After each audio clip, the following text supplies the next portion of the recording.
কথায় আছে নদীর পাড়ে বাস দুঃখ 12 মাস। যদিও নদীর পাড়ে বসবাস না করলেও প্রতি বছরের 9টি মাস কার্যত জলবন্দী হয়েই জীবন কাটাতে বাধ্য হাওড়ার সাঁকরাইল ব্লকের চুনাভাটির শরৎপল্লী, নবীনগড়, রামকৃষ্ণপল্লী এলাকার কয়েকশো পরিবারের। 9 মাসের জমা জলের যন্ত্রণা নিয়ে বছরের পর বছর দিন কাটাচ্ছেন এলাকার বাসিন্দারা। শাসক দল থেকে পঞ্চায়েত হয়ে ব্লক উন্নয়ন আধিকারিকের দপ্তরের চক্কর কেটেও কোনো সুরাহা মেলেনি বলেই অভিযোগ। দেওয়ালে পিঠ ঠেকে যাওয়ার মতো পরিস্থিতিতে যে কোনো দিন রাস্তা অবরোধ করে প্রশাসনের দৃষ্টি আকর্ষণের চিন্তাভাবনা নিচ্ছেন এলাকার বাসিন্দারা। 9 মাসের জমা জলের যন্ত্রণা নিয়ে বছরের পর বছর দিন কাটাচ্ছেন একাধিক এলাকার বাসিন্দারা। বাড়ির একতলা জলের তলাতে থাকে, আর তার উপরে তক্তাপোষ পেতে চলে রান্নাবান্না ও খাওয়া দাওয়া। সাথে রয়েছে পানীয় জলের সমস্যা। পানীয় জলের কল নেই বললেই চলে। এমনই ছবি উঠে এলো হাওড়ার সাঁকরাইল ব্লক থেকে। চুনাভাটির শরৎপল্লী, নবীনগর, রামকৃষ্ণপল্লী এলাকার কয়েকশো পরিবার জলের যন্ত্রণা নিয়ে বছরের পর বছর দিন কাটাচ্ছেন। সকলেই মৌখিক থেকে লিখিত অভিযোগ বিভিন্ন দপ্তরে জমা করার পরেও তাদের সমস্যার কোনো সুরাহা মেলেনি। 12 মাসের মধ্যে 3 মাস জল নামলেও বছরের বাকি 9 মাস জমে থাকা নোংরা জলের মধ্যে দিয়ে নিত্যদিনের কাজ সারতে হয়। দীর্ঘ 17 বছর এখানে বসবাস করছেন মন্টু পাল। তিনি বলেন, 5 বছর ধরে এই সমস্যাতে ভুগছি। এলাকার আশেপাশে অপরিকল্পিত বাড়ি, বহুতল নির্মাণের খেসারত দিতে হচ্ছে। এলাকাতে জল নিকাশির ব্যবস্থা নেই। বাড়ির একতলা জলের তলায় তক্তাপোষ পেতে রান্নাবান্নার কাজ করতে হয়। বাচ্চারা এই নোংরা জল পেরিয়ে স্কুলে যাচ্ছে। সবাইকে জানিয়েও কোনো সুরাহা মেলেনি বলেই অভিযোগ। সকাল সন্ধ্যা মশামাছিতে ভর্তি হয়ে থাকছে। কেউ অসুস্থ হলে তাকে হাসপাতালে নিয়ে যাওয়ার ক্ষেত্রেও সমস্যায় পড়তে হচ্ছে। পাশাপাশি ওই এলাকার বাসিন্দাদের আরও অভিযোগ, পাঁচপাড়া ও থানামাকুয়া 2 পঞ্চায়েত প্রধানের সঙ্গেও আলোচনা করা হয়েছে। ব্লক উন্নয়ন আধিকারিককেও লিখিত জানিয়ে শুধু প্রতিশ্রুতি পাওয়া গিয়েছে। এলাকার হাইড্রেন পরিষ্কার করার জন্য এলাকার লোকেরা মিলে 26,000 টাকাও দিয়েছেন পঞ্চায়েত সদস্যকে, তাও সমস্যার কোনো সমাধান হয়নি। এখন দেওয়ালে পিঠ ঠেকে গিয়েছে। এবার আরও উচ্চ স্তরের প্রশাসনের দৃষ্টি আকর্ষণ করার জন্য রাস্তা অবরোধ করার হুঁশিয়ারি দিয়েছেন এলাকাবাসীরা। প্রচুর সমস্যা এখানে। এ ব্যাপারে পঞ্চায়েতে জানাচ্ছে, পঞ্চায়েতের মেম্বাররা আসছে, জানানো হয়েছে, আসছে যাচ্ছে, দেখে যাচ্ছে।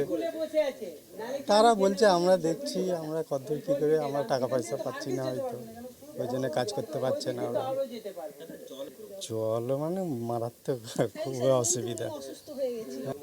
হ্যাঁ, ডেঙ্গুর জন্য খুব অসুবিধা এইখানে। তারপরে ধুলো, বালি, মাছি, মশা একদম ভর্তি সব সময়, এনি টাইম।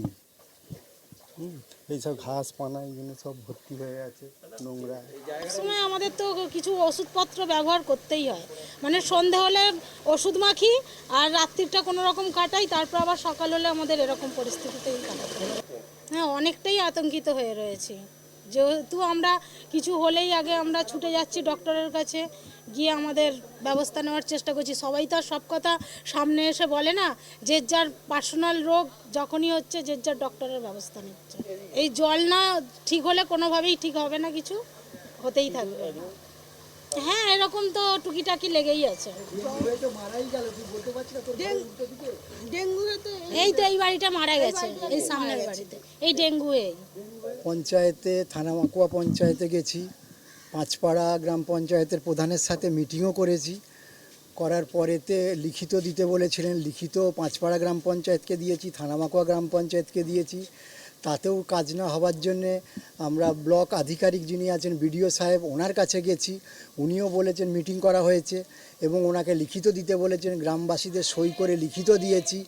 লিখিত দিয়ে উনি বলেছিলেন যে কি ওরা যদি না করে আমার ফান্ড থেকে অন্তত করে দেবো, আপনাদের যে অবস্থা আমি শুনলাম। কিন্তু তারপরেও 2020, 21, 22, 23 পর্যন্ত কিচ্ছু হয়নি। যেটুকু যা রাস্তা একটুখানি যে জলের যে সমস্যা, যতটা আমরা নিজেরা চাঁদা দিয়ে গ্রামবাসী বৃন্দ প্রত্যেককে চাঁদা দিয়ে মাঝে মাঝে ড্রেন পরিষ্কার করেছি এবং এই যে কিছু কিছু রাস্তা উঁচুও করেছি। এবং পুজোর সময় বিশেষ করে মানুষ পুষ্পাঞ্জলি দেওয়ার জন্য আসতেই পারে না এখানে, সেই জন্যে রাবিশ ফেলে রাস্তার ধার দিয়ে, এই রাস্তার ওপরেই রাবিশ ফেলে কোনো রকম আমরা এইভাবে দিন গুজরান করছি, যাচ্ছি।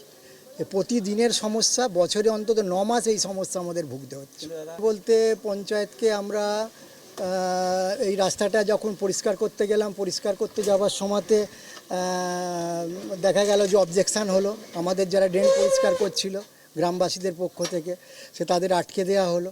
আটকে দেওয়ার পরেতে আমাদের বাধ্য হয়ে কি ব্যাপার আমরা বসলাম, বসার পরে দেখা গেল যে না, এইভাবে পাঁচপাড়ার জলে এরম পোদরা দিয়ে যাওয়া যাবে না, এইখানে পরিষ্কার করে কিছু লাভ নেই, ওই মুখ পরিষ্কার করতে হবে।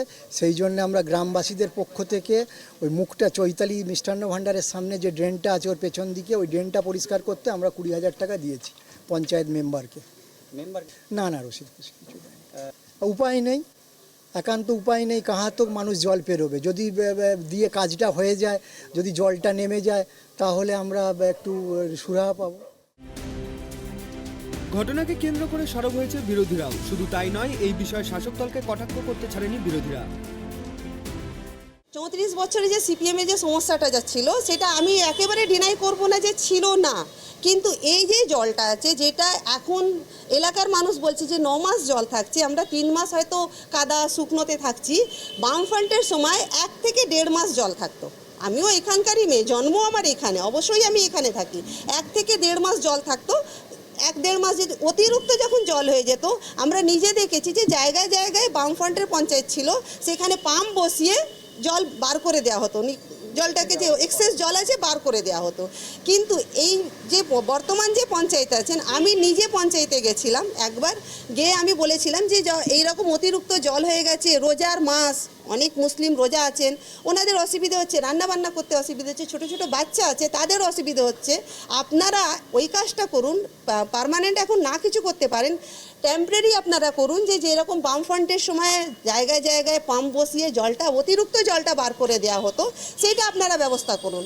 আমি উত্তর খুব সুন্দর পেয়েছিলাম, উত্তর শুনে আপনারাও অবাক হবেন যে ওনারা বলেছিলেন যে আমরা বেকার কাজে টাকা ব্যয় করি না। আমরা এই যে নানা রকমের যে রোগ হচ্ছে, চর্মরোগ, তারপরে ফ্লু হচ্ছে, ইনফ্লুয়েঞ্জা হচ্ছে, এইটা নিয়ে আমরা কিন্তু মানুষের কাছে গেছি, মানুষকে সচেতন করেছি।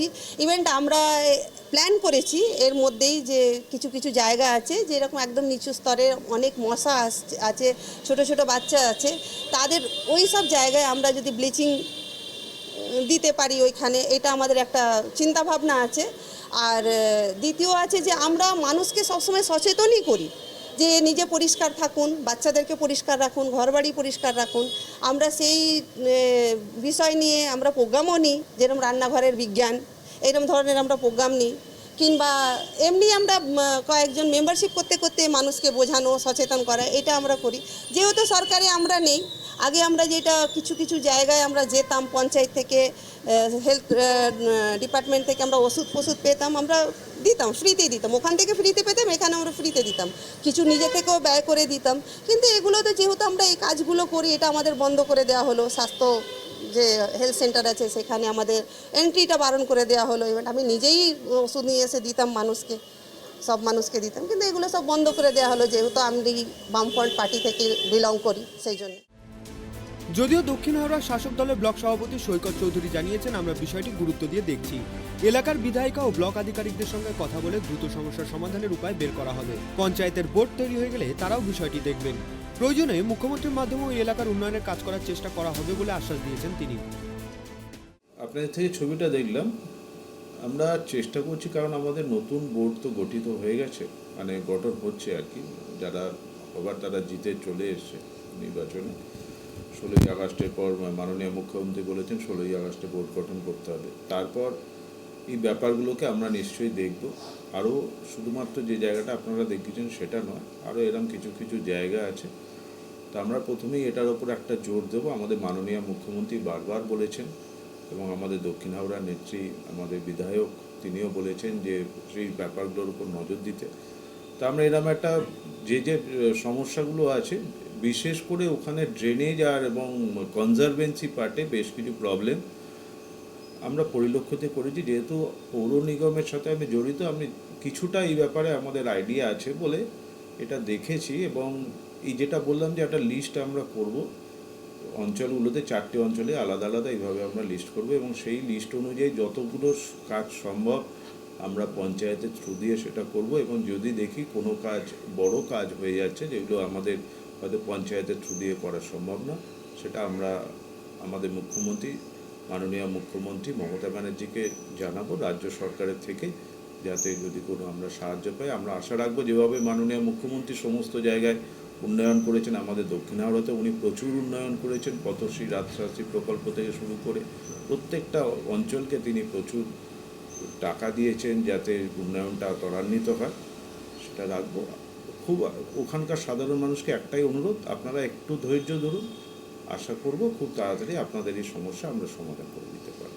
স্বাভাবিক এরকম অবস্থায় থাকলে তারা একটু আতঙ্কিত হবেন। তা আমি মাননীয় বিডিও সাহেব এখন যিনি আছেন তাকে এখনই বর্তমানে ইমিডিয়েটলি তার সাথে যোগাযোগ করবে এবং ওনাকে জানাবো যে এই ব্যাপারটা দেখার জন্য। আমাদের মাননীয় বিধায়ক আছেন, উনিও ব্যাপারটা দেখবেন যতক্ষণ না বোর্ড তৈরি হচ্ছে, যেন টাইমটা তো বেরিয়ে যাবে, ডেঙ্গি তো আর কারোর জন্য পড়ে থাকবে না। বিডিও সাহেবকে অনুরোধ করবো যাতে এটা এগেনস্টে কীভাবে এটা রোখা যেতে পারে, কীভাবে কিছু করা যেতে পারে, ওষুধগুলো স্প্রে যাতে রেগুলারলি ওখানে করা হয় সেগুলোকে আমি ওনাকে অনুরোধ করবো। তারপর বোর্ড এসে গেলে তো বোর্ড নিশ্চয়ই এটা দেখবে।